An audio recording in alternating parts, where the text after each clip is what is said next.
자, 오늘 우리에게 주신 하나님의 말씀 받도록 하겠습니다. 로마서 8장 28절 말씀입니다. 우리가 알거니와 하나님을 사랑하는 자, 곧 그의 뜻대로 부르심을 입은 자들에게는 모든 것이 합력하여 선을 이루느니라. 이것은 살아계신 하나님의 말씀입니다. 아멘. 네, 오늘 이렇게 졸업생들도 같이 있고 해서 너무 좋습니다. 그리고 이제 오늘 1학기의 마지막 설교인데 또 이제 한 달 동안 여러분을 못 볼 것 같아 많이 아쉽습니다. 네. 제가 갱년기다 보니까 여성 호르몬이 많이 나오고 있는 것 같아요. 옛날에 비해서 마음이 많이 따뜻해진 것 같습니다. 하여튼 잘 있다가 건강한 모습으로 만날 수 있기를 바랍니다. 오늘 마음의 치유와 영적 성숙이라는 주제의 마지막 이제 설교인데요. 재해석된 새로운 인생이라는 제목입니다. 예수님은 우리의 구원자가 되고 또한 동시에 우리의 치유자가 되십니다. 예수님이 우리의 아픔과 상처를 싸매어 치유하실 수 있는 이유 중에 가장 중요한 이유는 우리의 아픔을 이해하고 공감하실 수 있기 때문입니다. 조니 에릭슨 타다라는 이 아티스트가 있습니다. 그녀는 18살 때 어느 날 다이빙을 하다가 그만 물속에 있는 바위에 부딪혔어요. 그래가지고 정신마비 장애자가 되었습니다. 그래서 그녀는 후에 나중에 입에다가 붓을 물고 이처럼 그림을 그려서 나중에 이제 구족 화가라고 그러더라고요. 그런 입이나 발로 이렇게 그림을 그리는 그런 화가가 되었고요. 이 삶이 감동이 되어서 영화도 되고 영화도 나오고 책으로도 출판이 되었습니다. 하지만 그녀가 처음부터 이렇게 소망이 있는 삶을 산 건 아니고 처음에는 아주 깊은 좌절감에 빠졌다고 합니다. 그럴만하죠. 그래서 자살할 마음으로 친구에게 수면제를 부탁하기도 했다고 합니다. 그런데 그 친구가 거절을 하는 바람에 그녀는 마음속에 나는 내가 원해도 죽을 수가 없구나 라는 그러한 비참한 마음이 들었다고 합니다. 그녀는 살아있는 것이 지옥처럼 느껴졌습니다. 더하여 전신마비가 되었는데도 가끔씩 온몸을 날카롭게 찌르는, 그래서 신경을 통해서 그 고통이 온몸에 전해지는 그러한 일들이 한 3년 동안 가끔씩 그렇게 고통이 찾아왔다고 합니다. 그런데 어느 날 밤 그녀의 베스트 친구와 이야기를 하는데 그 친구로부터 나오는 그 대화가 그녀를 새롭게 인생을 바꾸게 했습니다. 그 친구가 이렇게 말하더라는 거예요. 이제 존이잖아요. 이 사람 이름이 존이. 예수님은 너의 괴로움을 알고 계셔. 너만 마비 증상을 겪은 것이 아니라 예수님도 너와 똑같은 병을 겪으셨어. 이렇게 이야기하더래요. 그래서 존이가 야, 너 지금 무슨 말 하는 거야? 그게 무슨 말이야? 라고 물어봤대요. 그랬더니 이렇게 얘기하더래요. 잘 생각해봐. 그분은 십자가에 못 박히셨잖아. 그분도 너처럼 극심한 그러한 통증을 느꼈어. 그때 그분은 그곳에서 벗어나고 싶었을 거야. 그러나 그분은 거기에서 벗어나지 못하고 꼼짝할 수 없었잖아. 그분도 너의 그 아픔을 충분히 이해하실 거야 라고 이야기를 해줬대요. 그녀가 그 말을 듣고 큰 충격을 받았습니다. 예수님의 십자가가 새로운 의미로 자기의 삶에 다가왔습니다. 물론 그녀는 어렸을 때부터 신앙생활을 했고 예수님의 십자가에 대해서 알고 있었지만 그 십자가가 자기의 삶에 깊이 그렇게 느껴진 것은 처음이었다고 합니다. 아무도 나의 이 고통을 주변에 있는 사람 아무도 이해해주지 못할 거라고 생각했는데 예수님은 내 이 고통을 알고 계시는구나 라는 것을 깨닫게 되었다고 합니다. 그때부터 그녀의 삶은 새로운 전환점을 맞이할 수 있었습니다. 그녀는 나중에 그때를 회상하며 이렇게 말합니다. 믿을 수 없을 만큼 하나님이 내게 가까이 다가오셨다. 가족들이 보여준 사랑과 하나님이 내게 보여주신 사랑은 근본적으로 다르다고 느꼈다. 하나님께서 나를 진정으로 사랑하신다는 사실이 내 마음에 느껴지기 시작했다. 이렇게 이야기를 합니다. 예수님이 우리의 치유자가 되실 수 있는 이유는 이처럼 예수님이 우리의 아픔을 공감하실 수 있기 때문입니다. 예수님의 또 다른 이름을 우리는 임마누엘이라고 합니다. 임마누엘은 하나님이 우리와 함께 하신다는 뜻이죠. 예수님은 우리의 고통을 이해하시기 위해서 인간의 몸으로 직접 오셔서 우리가 겪었던 고통을 겪으시면서 우리를 구원해 내셨습니다. 예수님은 어린 시절에 아버지를 일찍 여의었습니다. 아버지가 일찍 돌아가셨어요. 그래서 일찍부터 맏아들로서 소년 가장이 되어서 자신들의 가족의 생계를 책임져야 했습니다. 그래서 예수님은 그 가난 속에서 생계를 책임져야 하는 그 무거운 책임감을 가지고 있는 그러한 아픔들을 충분히 이해하고 있습니다. 또 예수님은 억울한 재판을 당했습니다. 남들로부터 모함을 받고 누명을 썼습니다. 인간의 마음에 가장 큰 고통이 뭔지 아세요? 억울한 일을 당하는 거예요. 그것처럼 사람을 잠 못 이루게 하고 마음에 깊은 아픔을 주는 게 사실 없어요. 근데 예수님은 그런 사람의 아픔을 충분히 이해하고 있습니다. 심지어 예수님은 가장 절친했던 사람들로부터 배반을 당했어요. 우리가 가장 마음이 아플 때가 어떤 거죠? 내가 믿었던 사람들로부터 배신을 당할 때 우리의 마음이 정말 힘들잖아요. 예수님은 그러한 우리의 아픔을 알고 계십니다. 또 예수님은 인격적인 모독을 당했습니다. 침뱉음을 당하고 뺨을 맞고 채찍으로 후려침을 당했습니다. 인격적인 모독 또 폭행을 당해서 괴로운 적이 있습니까? 예수님은 그의 아픔을 다 알고 계십니다. 또 예수님은요, 예수님이라고 해서 늘 기도가 늘 잘 됐을까요? 예수님이 기도가 막히는 고통을 겪으셨다는 걸 아시나요? 예수님이 겟세마네 동산에 올라가서 답답한 마음으로 기도하셨습니다. 심지어 제자들에게 내 마음이 괴로워 죽을 지경이다 라고까지 이야기하셨습니다.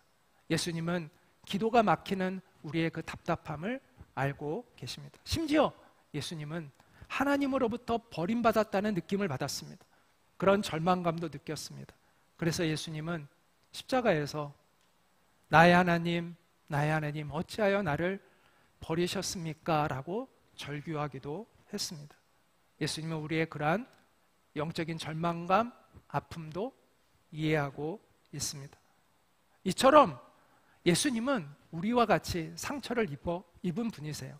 우리와 한결같이 시험과 고통을 겪은 분입니다. 그러므로 주님 앞에 가져가지 못할 우리의 아픔, 고통은 없습니다. 그렇기 때문에 우리는 주님 앞으로 나아가야 합니다. 우리를 이해하시고 우리를 공감해 주시는 주님의 그 은혜의 보좌 앞으로 우리는 나아가야 합니다. 히브리서 4장 15절과 16절은 우리 대제사장은, 여기서 대제사장은 누구를 의미하는 거죠? 예수님을 의미하는 거예요. 이렇게 얘기합니다. 우리 같이 한번 읽어볼까요? 시작. 우리 대제사장은 우리의 연약함을 동정할 수 없는 분이 아니십니다. 오히려 그분은 모든 점에서 우리처럼 시험을 받았습니다. 그러나 죄는 없으셨습니다. 그러므로 우리는 불쌍히 여기심을 받고 때를 따라 도우시는 은혜를 받기 위하여 담대하게 하나님의 보좌로 가까이 나아갑시다. 결론적으로 말해서 우리의 마음에 상처가 일어나는 것은 그리스도 안에 있는 하나님의 사랑을 깊이 경험할 때입니다. 모든 상처의 원인은 죄입니다. 그 죄의 특성은 사랑의 결핍입니다. 우리 마음에 깊은 상처를 준 사건들을 되돌아보면 그 안에는 사랑이 없습니다. 사랑이 결핍되어 있는 거예요. 사랑이 왜곡되어 있는 거예요. 사랑이 손상되어 있는 거예요. 우리는 그 결핍된 사랑, 손상된 사랑의 가해자였고 피해자였고 동시에 또한 우리는 가해자가 되는 것이죠. 우리가 그 결핍한 사랑을 받아서 상처를 입었고 피해자가 되었고 또 우리도 결핍된 사랑으로 다른 사람들에게 상처를 주는 그러한 삶을 사는 것이죠. 자, 그렇다면 우리가 어떻게 여기서 회복될 수 있는가? 하나님의 그 온전하신 사랑을 내가 경험할 때, 그 사랑이 우리의 마음속에 부어질 때 우리 안에 회복이 일어나는 것이죠. 그런데 성경은 그 하나님의 온전한 사랑이 어디 안에 증명되어 있느냐? 예수의 십자가 안에 증명되어 있다고 얘기합니다. 그래서 우리가 예수님의 십자가를 오랫동안 마음을 다하여 깊이 묵상하면 하나님의 그 온전한 사랑이 성령님의 도우심 속에서 우리 안에 깨달아진다고 그렇게 말씀합니다. 그래서 치유는 예수 그리스도 안에 담겨있는 그 하나님의 사랑을 성령께서 우리의 마음속에 알게 하실 때, 부어주실 때 일어나는 겁니다. 그것을 사도 바울은 이렇게 얘기합니다. 이 희망은 우리를 실망시키지 않습니다. 하나님께서 우리에게 주신 성령을 통하여 하나님의 사랑을 우리 마음속에 부어주셨기 때문입니다. 우리가 아직 약할 때 그리스도께서 제때 경건하지 않은 사람을 위해 죽으셨습니다. 의인을 위해서라도 죽을 사람은 거의 없습니다. 더욱이 선한 사람을 위해서라도 감히 죽을 사람은 드뭅니다. 그러나 우리가 아직 죄인 되었을 때 그리스도께서 우리를 위하여 죽으셨습니다. 이리하여 하나님께서는 우리들에 대한 자기의 사랑을 실증, 확증하셨습니다. 예수님의 십자가 안에 하나님의 사랑이 증명되어 있습니다. 그것은 우리가 연약할 때 우리를 먼저 사랑하신 주님의 그 사랑이 담겨 있습니다. 그래서 저는 이 사랑을 하나님의 피 묻은 사랑이라고 자주 이야기합니다. 자, 지금까지 우리가 하나님의 사랑 안에서 우리의 마음이 치유될 수 있다라고 이야기를 했는데, 그 하나님의 사랑은 우리의 과거를 재해석하게 합니다. 이것을 기억의 재해석이라고 이렇게 이야기할 수 있습니다. 과거의 사건은 바꿀 수 있어요, 없어요? 이미 지나간 사건은 바꿀 수 없어요. 그 사건은 어떻게 못해요? 그러나 해석은 달라질 수 있어요. 우리가 하나님의 깊은 사랑을 경험하게 되면 그 과거에 아팠던 해석이, 그 과거의 고통스러운 그 과거에 대한 해석이 새롭게 되어져서 재해석이 이루어집니다. 그때 우리는 새로운 인생의 전환점을 맞이하게 됩니다. 그것이 하나님의 능력입니다. 그것이 하나님이 우리 안에 일으키시는 기적입니다. 하나님은 쓸모없는 기억도 유익한 기억으로 만드실 수 있고, 또 고통스러운 과거도 의미가 있는 새로운 의미를 가진 기억으로 만드실 수 있습니다. 데이빗 시멘즈라는 사람이 쓴 책 상한 감정의 치유에서 그는 이 하나님의 은혜를 재활용의 은혜라고 표현합니다. 그 쓰레기를 이렇게 모아가지고 그것을 연료로 만드는 것이 있잖아요. 그게 재활용이죠.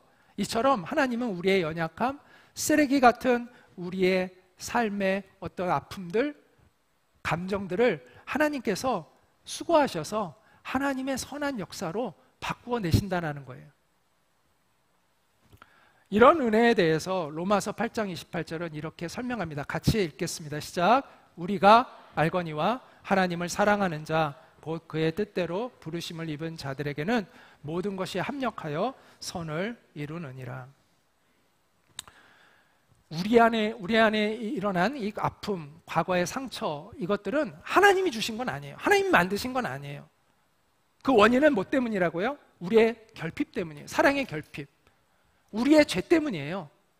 그런데 그러한 고통과 상처를 하나님은 다시 새롭게 만드실 수 있는 능력이 있다라는 거예요. 악을 선으로 바꾸시는 능력이 하나님께 있고, 모든 것이 합력하여 선을 이루게 하는 하나님의 놀라운 손길이 있다라는 거예요.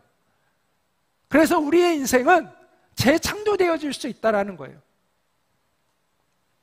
그와 같은 하나님의 은혜, 재해석의 은혜, 재활용의 은혜, 재창조의 은혜를 체험한 사람은 과거의 고통이 더 이상 나의 미래를 붙잡는 그런 족쇄가 되지 않고 오히려 희망의 미래를 향해 나아가는 우리의 연료가 될 수가 있다라는 것이죠.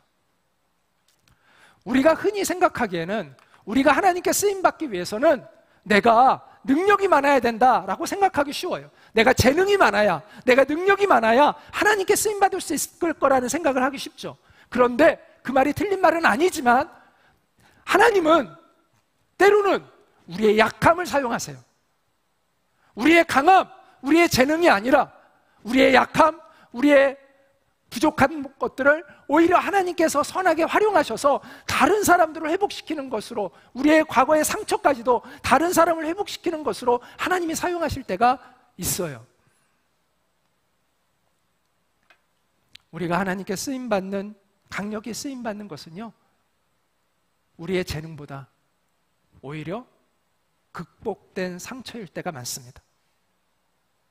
상처가 상처대로 있으면 그것은 다른 사람을 회복시키는 도구로 쓰임받을 수 없지만, 우리가 그 상처가 재해석되어서 그것을 극복하면 우리는 하나님께 아름답게 쓰임받을 수가 있습니다.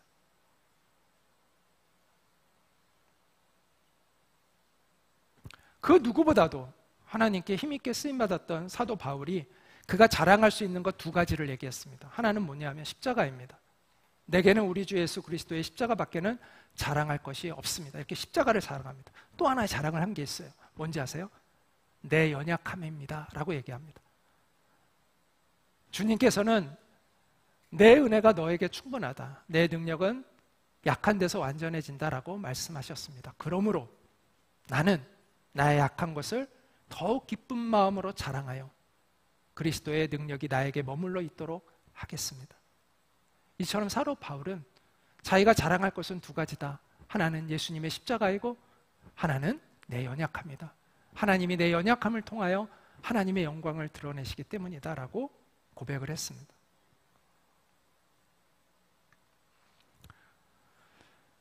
우리가 다른 사람을 회복시키는, 상처받은 사람을 회복시키는 그 사람으로 우리가 하나님께 쓰임받는 것은 우리의 강함이 아닙니다. 우리의 약함입니다. 아팠던 사람이 지금 아픔, 그런 질병으로 고통받는 사람을 도울 수가 있습니다. 이별의 아픔을 이겨낸 사람이 또 다른 이별의 아픔을 겪은 사람들을 일으킬 수가 있는 것입니다. 그렇지 않으면 네가 나를 어떻게 알아? 네가 내 고통을 알아? 너는 안 겪어봤으니까 그렇지. 그러니까 네가 그런 말을 할 수 있는 거지 라는 말밖에 안 되겠죠. 그런데 그 아픔을 겪은 사람이 그것을 자기의 삶에서 소화해내고 그를 격려할 때 사람들은 그의 말에 귀를 기울이고 그의 말을 받아들입니다. 이처럼 우리가 다른 사람을 치유하는 사람이 되는 것은 우리가 상처가 있기 때문입니다. 대신 그것을 극복하면 그럴 수 있는 거예요. 물론 우리의 실수, 우리의 연약함, 또 우리의 부끄러움을 드러내는 것은 때로는 용기를 필요로 합니다. 그러나 우리가 그렇게 할 때 사람들은 마음을 열고 하나님의 그 은혜의 세계로 함께 들어옵니다. 우리가 상처받은 영혼을 돕는 것은요, 뛰어난 이론, 지식, 그런 것이 아닙니다. 진실한 주님이 주신 사랑의 마음, 그리고 내 연약함을 드러낼 수 있는 용기입니다. 상처를 극복한 사람은 그걸 드러낼 수 있고요, 상처를 극복하지 않은 사람은 그걸 숨기겠죠.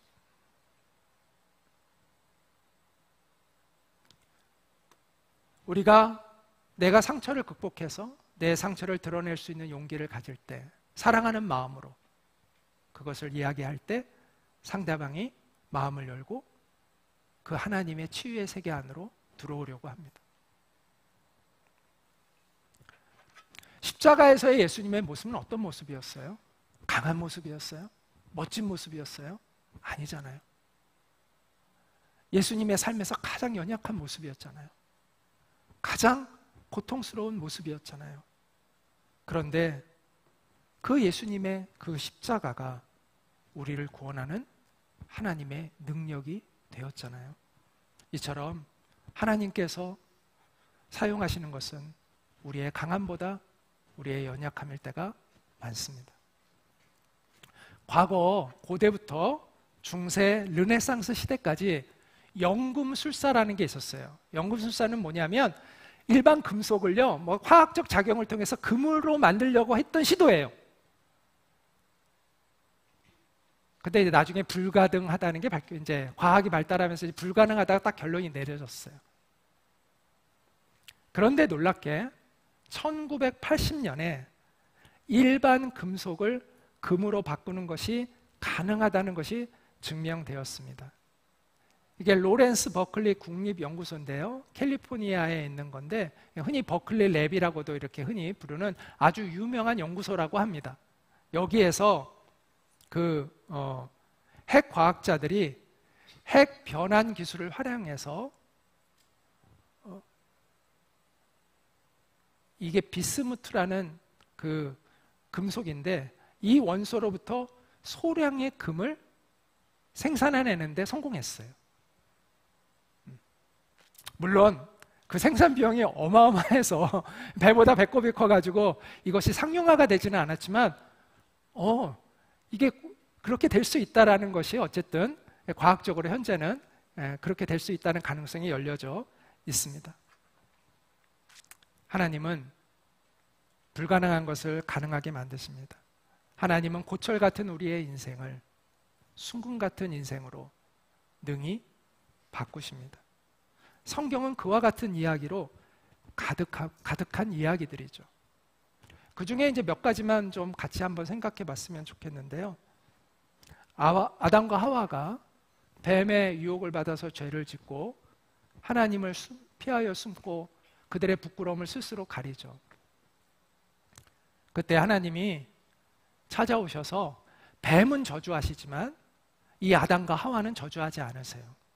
물론 하나님이 명하신 그 명령을 어겼기 때문에 하나님의 그 명령을 어긴 것에 대한 형벌은 받지만 이들을 저주하지 않으세요. 그리고 그들을 불쌍히 여기시고 가죽옷을 입혀주세요. 이처럼 하나님은 죄책감에 눌려있는 우리를 긍휼히 여기십니다. 그래서 우리가 하나님 앞에 가면 하나님이 우리를 감싸 안으시고 우리의 부끄러움과 수치를 가려주세요. 자, 아브라함은 어떤 사람이었죠? 우르라는 도시에서 하나님을 모르고 살던 그러한 사람이었습니다.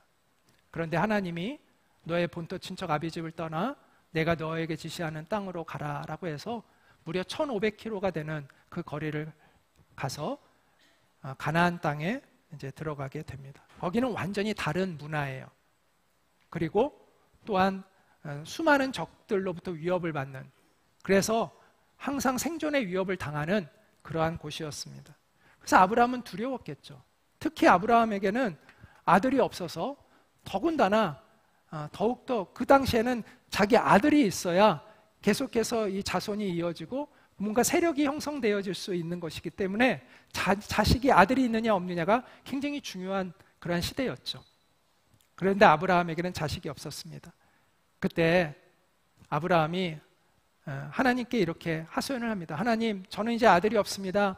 제가 그냥 저에게 충성스러운 종 엘리에셀을 제가 아들 삼으려고 합니다. 이렇게 이야기를 합니다. 그러니까 하나님이 아니야, 내가 너에게 아이를 낳게 해줄 거고 그 아이가 너의 후손이 될 거야 라고 이야기를 하세요. 그러면서 하나님이 아브라함을 밖으로 데리고 가세요. 그 두려움에 갇혀있던 아브라함을 밖으로 데리고 나가게 하세요. 그리고 밤하늘에 있는 별들을 쳐다보라고 하세요.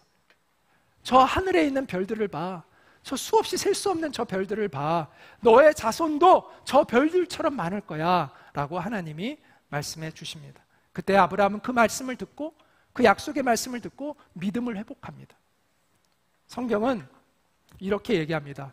아브라함은 여호와의 말씀을 믿었습니다. 그런즉 여호와께서는 이런 아브라함의 믿음을 보시고 아브라함을 의롭게 여기셨습니다. 이렇게 이야기하고 있습니다. 두려움은 하나님을 신뢰하지 못하는 데서 찾아옵니다.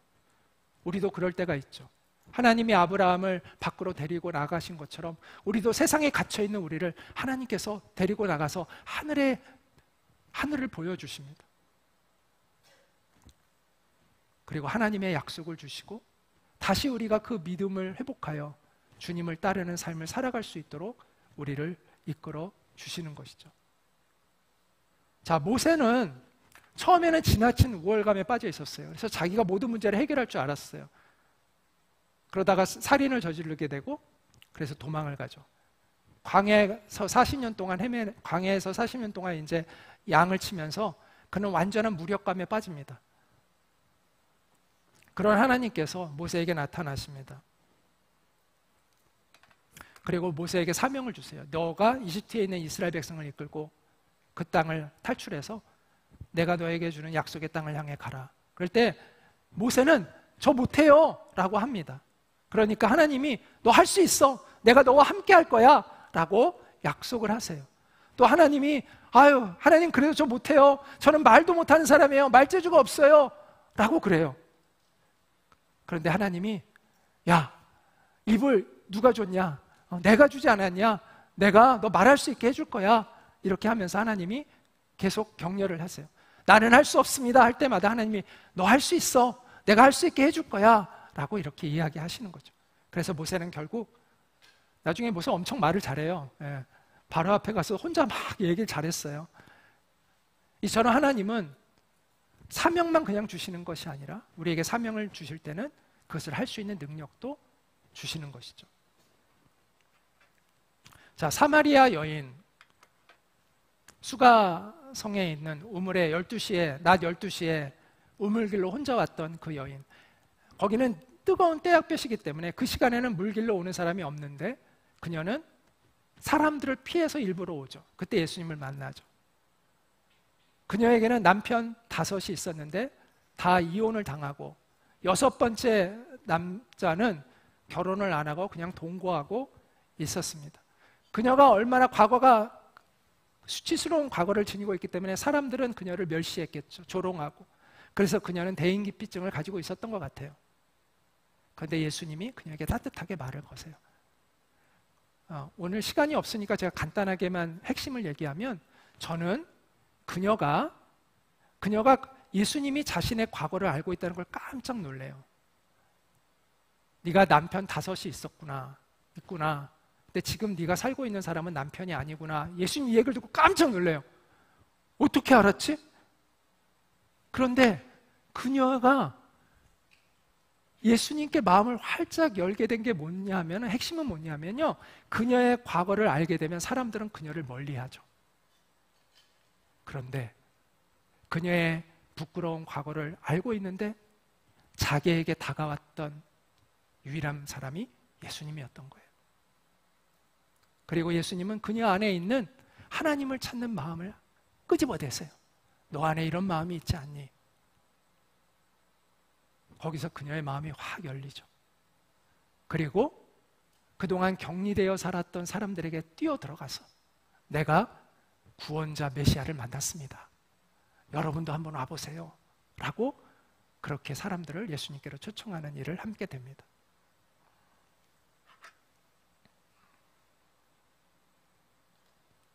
자, 베드로 3번이나 예수님을 부인했던 사람이었죠. 그리고 모든 꿈을 포기하고, 나 같은 인간은 예수님의 제자가 될 자격이 없어. 그래서 모든 걸 포기하고 다시 갈릴리로 가서 물고기를 잡으려고 해요. 그때 예수님이, 부활하신 예수님이 그 베드로에게 찾아가시죠. 그리고 네가 나를 사랑하느냐라고 3번을 물으셨어요. 어떤 학자는 베드로가 예수님을 3번 부인했기 때문에 예수님이 3번 네가 나를 사랑하느냐라는 질문으로 베드로의 그 무너진 마음을 일으켜 세우신 것이다라고 그렇게 쓴 그러한 학자도 있습니다. 어찌되었든 베드로는 그 예수님의 그 따뜻한 격려의 메시지를 듣고 회복이 됩니다. 그리고 그는 사람을 낚는 어부가 되었고요. 끝까지 예수님께 충성을 바치는 새로운 삶을 살게 됩니다. 이처럼 용서받지 못할 죄는 없습니다. 주님은 우리의 죄가 얼마나 무겁든 그 무게보다 주님의 사랑은 언제나 더 큽니다. 주님의 그 사랑의 품 안에서 우리는 새로운 인생을 시작할 수 있습니다. 전에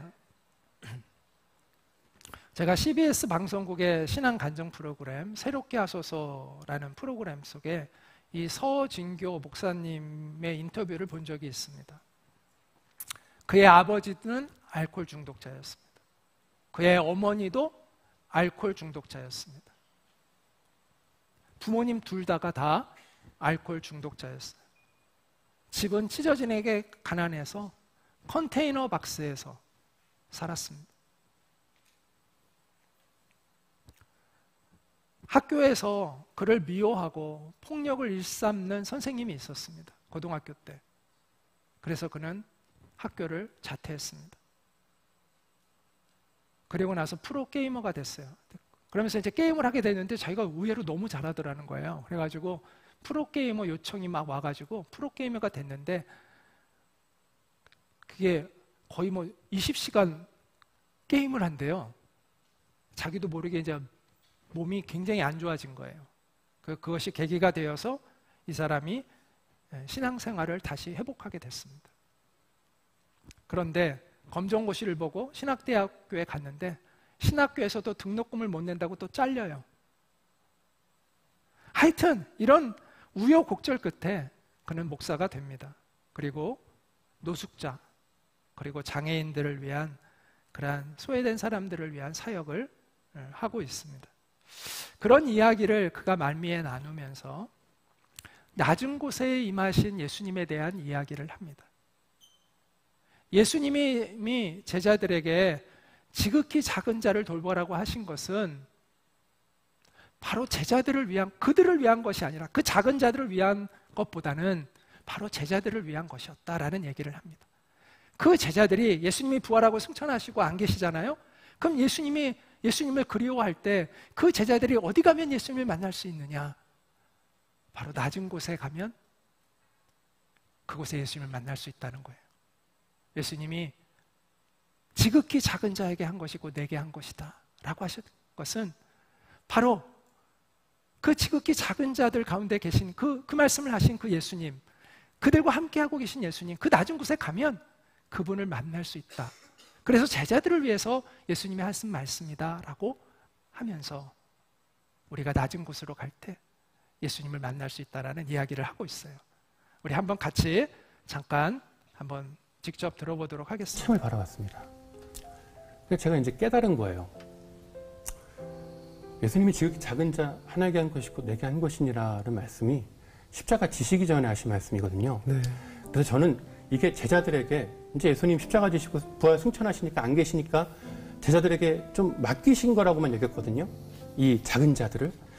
그래서 제가 주님 말씀 순종해서 작은 자들과 더불어 살려고 노력하다 보니까 한 가지 깨달음이 오는 게 뭐냐 하면 주님이 이 말씀을 하신 건 작은 자들이 아니라 제자들을 위한 말씀이었어요.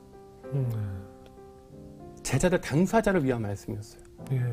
그러니까 이제 곧 십자가 지시고 부활하시고 승천하실 예수님을 그리워할 제자들에게 예수님을 만나는 방법을 알려주신 거예요. 삶이 막 힘들고 어려울 때 예수님이 몹시도 그리워질 때 예수님을 찾아오는 길을 알려주신 거예요. 그러니까 예수님이 내가 보고 싶을 때 저 하늘이 아니라 낮은 데를 보면 돼. 내가 보고 싶으면 낮은 데에 있는 지극히 작은 자들을 찾아가면 돼. 그러면 그들 중에 그들과 같은 모습으로 하고 있는 나를 만날 수 있을 거야 말씀해 주시는 줄 제가 깨달았어요. 네. 그러니까 이제 그때부터는 신앙생활 하면서 우리가 신앙생활 하다 보면 아무리 하늘을 향해 울부짖어도 응답이 없을 때가 있어요. 네. 답답할 때가 있어요. 네. 근데 저는 이제 아는 겁니다. 낮은 데를 가면 돼요. 아, 그래요? 거기 계세요. 그래요. 가까이 계세요. 그래요. 만나면 엄청난 은혜를 주세요. 그렇죠. 나를 너무 기쁘게 바라보시는 그 주님의 눈빛이 너무 선명해서 제가 부끄러울 지경이에요. 네. 그러니까 주님을 만나는 길은 주님 우리 만나시려고 하늘에서 이 땅으로 내려오셨잖아요. 그 주님은 지금도 여전히 우리하고 함께 하시려고 가장 낮은 데에 있거든요. 그러네요.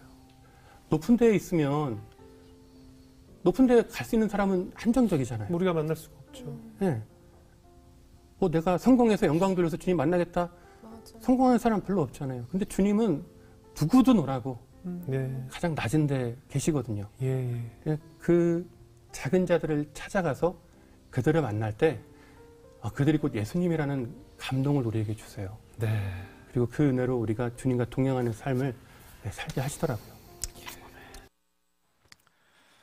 네, 예수님은 낮은 곳으로 찾아오십니다. 우리가 약해 있을 때, 우리가 절망에 빠져 있을 때, 또 우리가 멸시와 조롱을 받을 때, 또 우리가 비참한 마음이 우리 가운데 있을 때, 주님은 우리를 만나기 위해 찾아오십니다. 지극히 작은 자에게 주님은 마음을 쏟습니다. 깊은 상처를 입고 고통받고 있는 사람에게 주님은 마음을 기울이십니다. 그런 의미에서 우리에게 상처가 있다는 거 하는 것은, 아픔이 있다는 것은, 결핍이 있다는 것은 그런 의미에서 오히려 축복이 될 수 있습니다. 그 낮은 자리에서 우리가 주님을 만나기 때문입니다. 그리고 예수님 안에서 우리의 인생이 더 깊고 아름다워지기 때문입니다. 우리의 상처가 오히려 다른 사람들의 상처를 치유하는 그러한 능력이 되는 것을 우리는 경험하게 됩니다. 우리의 상처가 우리의 인생을 망가뜨리는 것이 아니라 오히려 우리의 인생을 더 성숙하게 하는 그러한 밑거름이 되는 것을 우리는 경험하게 됩니다. 그래서 우리도 예수님처럼 상처 입은 치유자가 되어 그 상처로 절망한 사람이 아니라 상처를 극복한 그 치유자가 되어서 다른 사람들을 회복시키고 치유하는 그러한 일을 감당할 수 있는 우리가 되게 됩니다. 하나님의 사랑을 전하는 통로가 되게 됩니다. 그리고 우리는 그 낮은 자리에서 주님을 더 깊이 만나게 될 것입니다. 그 주님의 마음을 배우고 주님의 마음으로 사람들을 사랑하는 법을 우리는 배우게 될 것입니다. 우리가 그걸 배우기 위해서 여기에 있는 거 아니겠습니까? 그와 같은 진실한 사랑을 배우는 우리 모두가 되기를 간절히 소망합니다. 하나님은 우리가 과거의 아픈 기억의 노예가 되어서 후회하고 원망하고 불평하는 그러한 인생을 살기를 원하지 않습니다. 하나님은, 창조주 하나님은 우리의 과거까지도 새롭게 창조하시는 은혜를, 능력을 우리에게 베푸십니다. 주님 앞에서 회복될 수 없을 정도로 망가진 인생은 없습니다. 악을 선으로 바꾸시고 모든 것을 합력하여 선을 이루게 하시는 그 주님의 능력을 믿으십시오. 그리고 여러분의 인생을 향하신 하나님의 선하신 계획과 목적을 발견하십시오. 성경은 바로 그런 사람들의 이야기로 가득합니다. 그들은 결코 평탄한 인생을 살았던 사람들이 아니었습니다. 그들은 모두 상처투성이의 그러한 인생을 살았습니다. 그런데 하나님의 그 사랑의 손길이 닿을 때 그들의 인생은 새롭게 재창조되었습니다. 그들의 아픈 과거는 새롭게 재해석이 되었습니다. 그래서 그들의 상처는 더는 절망의 상처가 아니라 하나님의 영광을 드러내는 소망의 상처가 되었습니다. 이제 우리 차례입니다. 우리의 과거가 새롭게 회복되어질 차례입니다. 우리의 상처가 하나님의 영광을 드러내는 통로가 될 차례입니다. 우리가 정말 그걸 원한다면, 그리고 우리가 정말 주님을 신뢰한다면, 그래서 우리가 주님 앞으로 나아간다면 우리는 분명히 그렇게 될 것입니다. 우리가 이렇게 주님께 마지막으로 고백했으면 좋겠습니다. 한번 저를 따라서 고백해 볼까요? 회복될 수 없도록 망가진 인생은 주님 앞에 존재하지 않습니다. 고철 같은 우리의 인생도 주님은 순금처럼 바꾸십니다. 주님, 우리를 새롭게 하소서. 네, 같이 기도하도록 하겠습니다.